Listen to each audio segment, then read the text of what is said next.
ዕለተ ሐሙስ መጋቢት 17 ቀን 2018 ዓ.ም ሰላም ጤና ይስጥልን የተከበራችሁ ተመልካቾቻችን ከናሁ ቴሌቪዥን የሀገር ውስጥና የባህር ማዶ ዜናዎቻችን ወደ እናንተ የሚደርሱበት ጊዜው አሁን ነው።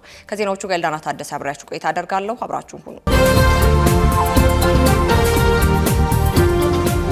ቀዳሚ ወዳደረግነው የሀገር ውስጥ መረጃችን እናልፋለን። ገዢው ብልጽግና ፓርቲ የኢዜማ መሪና ምክትላቸው ለፓርላማ በሚወዳደሩበት የምርጫ ክልሎች እጩ ተወዳዳሪዎችን እንደማያቀርብ አስታውቋል። የአዲስ አበባ ከተማ ካሉት 23 የህዝብ ተወካዮች ምክር ቤት መቀመጫ መካከል ገዢው ብልጽግና ፓርቲ በ3 የምርጫ ክልሎች እጩ ተወዳዳሪዎችን ሳያቀርብ ቀርቷል።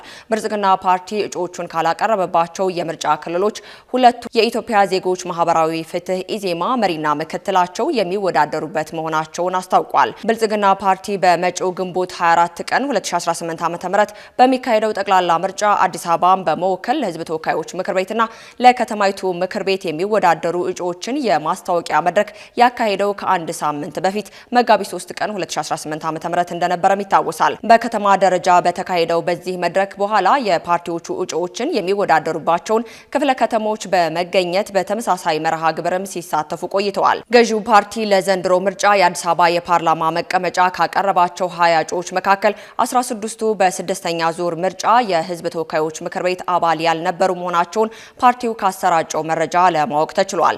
እነዚህ አዲስ የፓርላማ ተወዳዳሪዎች መካከል 5ቱ ሚኒስቴሮች ሲሆኑ 3ቱ ደግሞ ሚኒስቴር ዴታዎች ናቸው። ከሚኒስቴሮቹ የተወካዮች ምክር ቤት እጩ ተመራጮች መካከል የውጭ ጉዳይ ሚኒስቴር ዶክተር ጌዲዮን ጢሞቴዎስ፣ የጤና ሚኒስቴር ዶክተር መቅደስ ዳባና የመስኖና ቆላማ አካባቢዎች ሚኒስቴር ዶክተር አብርሃም በላይ ይገኙበታል።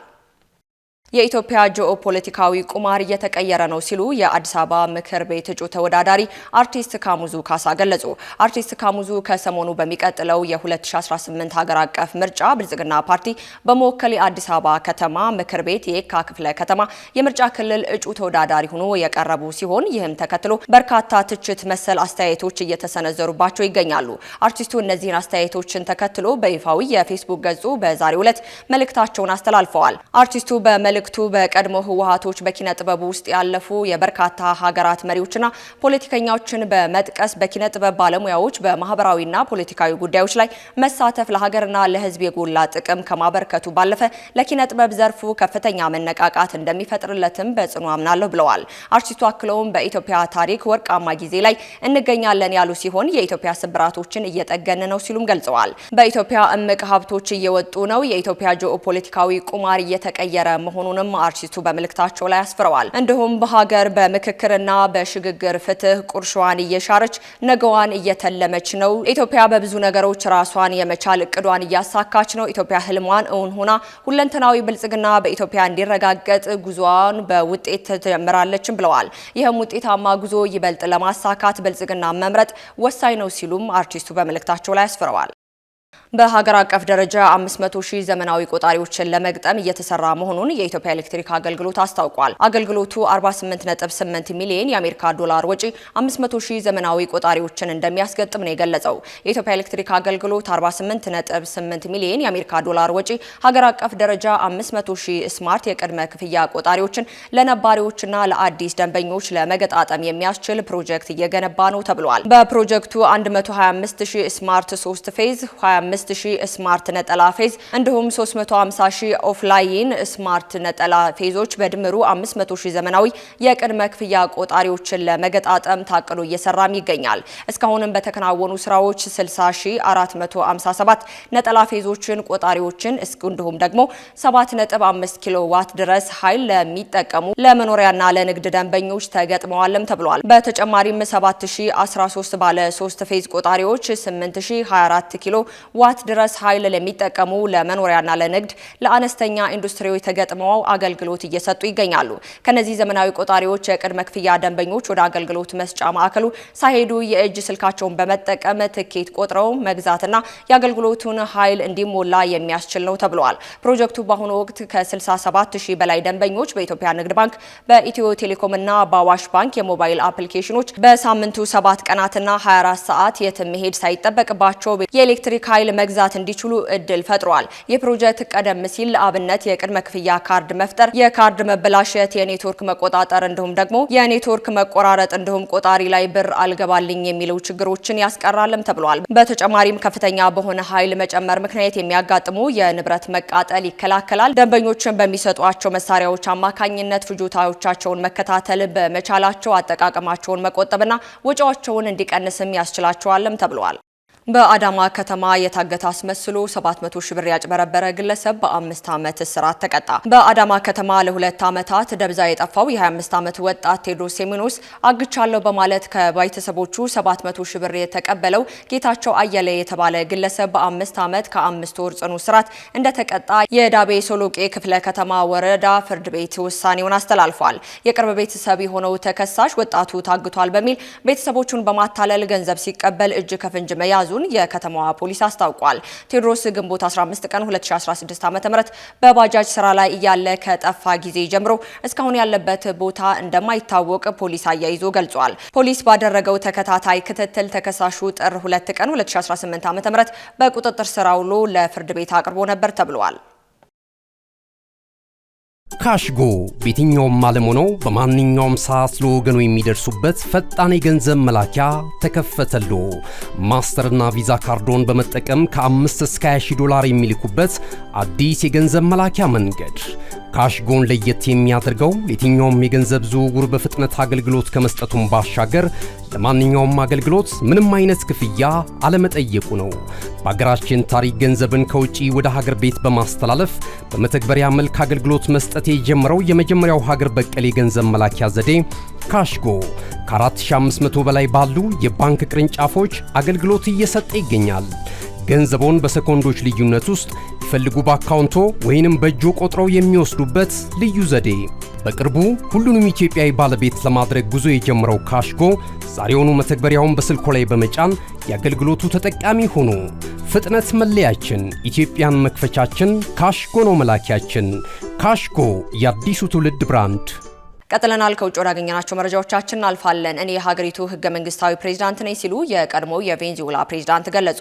የቀድሞው የቬንዙዌላ ፕሬዝዳንት ኒኮላስ ማዱሮና ባለቤታቸው ሊያና በትናንትናው ዕለት በኒውዮርክ ፍርድ ቤት ቀርበዋል። ማዱሮን በአደንዛዥ እጽ ዝውውር የተመሰረተባቸውን ክስ በጽኑ የተቃወሙ ሲሆን ጠበቃቸው ባሪ ፓልኬን የአሜሪካ መንግስት ለመከላከያ ወጪ የሚሆነውን የቬንዙዌላ ገንዘብ እንዳይለቀቅ በማገድ ህገ መንግስታዊ መብትን ጥሰዋል ሲልም ተከራክሯል። ባለፈው ጥር ወር በካራኬን በቁጥጥር ስር የዋሉ ማዱሮን ለፍርድ ቤት ንጹህ ነኝ፣ እኔ ሀገሬ ህገ መንግስታዊ ፕሬዝዳንት ነኝ በማለትም ቃላቸውን ሰጥተዋል። አሜሪካ ከቬንዙዌላ ጋር ዲፕሎማሲ ግንኙነት ብታደርግም ማዱሮ ግን በብሩክ ሂል ማረሚያ ቤት በእስር ላይ ይገኛል። ጥፋተኛ ሆኖ ከተገኘ የእድሜ ልክ እስራት ሊፈረድበት ይችላልም ተብሏል። የማዱሮ ጠበቃ ዩኤስኤ የቬንዙዌላ መንግስት ገንዘቦች ህጋዊ ወጪዎችን ለመክፈል ጥቅም ላይ እንዲውል በመከልከል የታገደው መሪ ህገ መንግስታዊ መብት እየተጣሰ ነው ሲሉም ተከራክሯል። ሁለቱ በብሩክ ሂል በሚገኙ ማቆያ ማዕከል ታስረዋል። እናም ደግሞ አንዳቸው በዋስትና እንዲለቀቁ እየተጠየቀ ይገኛል ነው የተባለው። የ63 ዓመቱ ማዱሮና ባለቤታቸው የሆኑት የ69 ዓመቷ ባለቤታቸው አንዳንድ ደጋፊዎች ማግኘታቸውን ቀጥለዋል። በዋና ከተማዋ ካራቫን ዙሪያ የግድግዳ ስዕሎችና የማስታወቂያ ሰሌዳዎች እንደሚያመላክቱት ከሆነ የነሱን ይለቀቁልኝ ጥያቄም እያቀረቡ ይገኛሉ።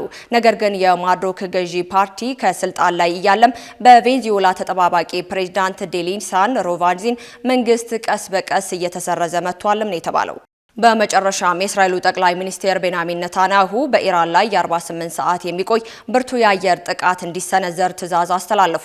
እስራኤል በኢራን ላይ የ48 ሰዓት ከፍተኛ ጥቃት አውጃለች። ጠቅላይ ሚኒስትር ቤንያሚን ኔታንያሁ የፕሬዝዳንት ትራምፕ የ15 ነጥብ የሰላም እቅድ የሀገራቸውን ደህንነት አያረጋግጥም በማለትም ውድቅ አድርገዋል። ጠቅላይ ሚኒስትሩ ይህን ውሳኔ ያሳለፉት የአሜሪካኑ ፕሬዝዳንት ዶናልድ ትራምፕ ለኢራን ካቀረቡት የ15 ነጥብ የሰላም እቅድ ጋር በተያያዘ በቴል አቪቭ በሚገኘው የምድር ውስጥ መሸሸጊያ ውስጥ ውጥረት የነገሰበት ስብሰባ ካደረጉ በኋላ መሆኑ ተሰምቷል። እንደ ሮይተርስ ዘገባ ኔታንያሁ የጦር ኃይላቸው በኢራን ውስጥ የሚገኘውን ከፍተኛ ጠቀሜታ ያለውን ኢላማ በሚቀጥሉት 48 ሰዓታት ውስጥ እንዲመቱ ማዟል። ይህ ትዕዛዝ የመጣው ፕሬዝዳንት ትራምፕ ለቴህራን የላኩትን የ15 ነጥብ የሰላም ስምምነት ሰነድ የእስራኤል ባለስልጣናት ከመረመሩ በኋላ ነው። ኔታንያሁና አማካሪያቸው የትራምፕ እቅድ የኢራኑን ወታደራዊ አቅም ለመግታት በቂ አይደለም በሚል ውድቅ አድርገውታል። በስብሰባው ላይ የተገኙት ባለስልጣናት ባለስልጣናት እንደገለጹት እስራኤል ትራምፕን ከቴህራን ጋር ለዘላቂ ሰላም ሊያደርሳት ይችላል የሚል ስጋትም ስላለባቸው ነው ተብሏል። ስምምነቱ ከመጽደቁ በፊት ወታደራዊ እርምጃዎችን ለማጠናከር መርጠውታልም ነው የተባለው።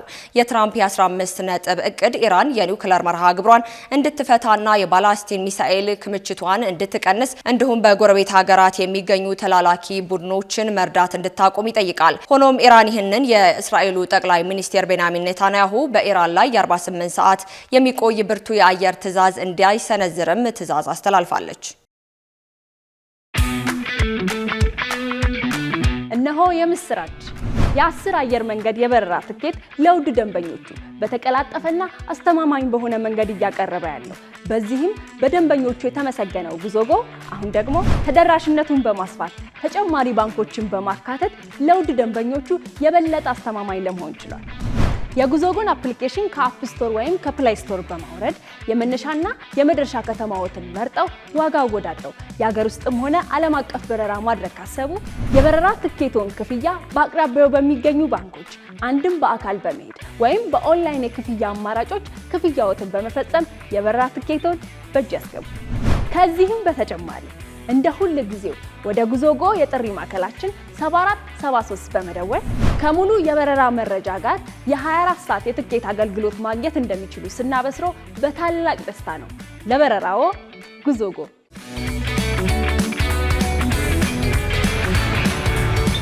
ከናሁ ቴሌቪዥን ለሰዓቱ ያዝላችሁ መረጃዎቻችን እስካሁን ይመስሉ ነበር። ከዜናዎቹ ጋር ኤልዳና ታደሰ አብሬያችሁ ቆይታ አደረኩኝ። መልካም ቀን።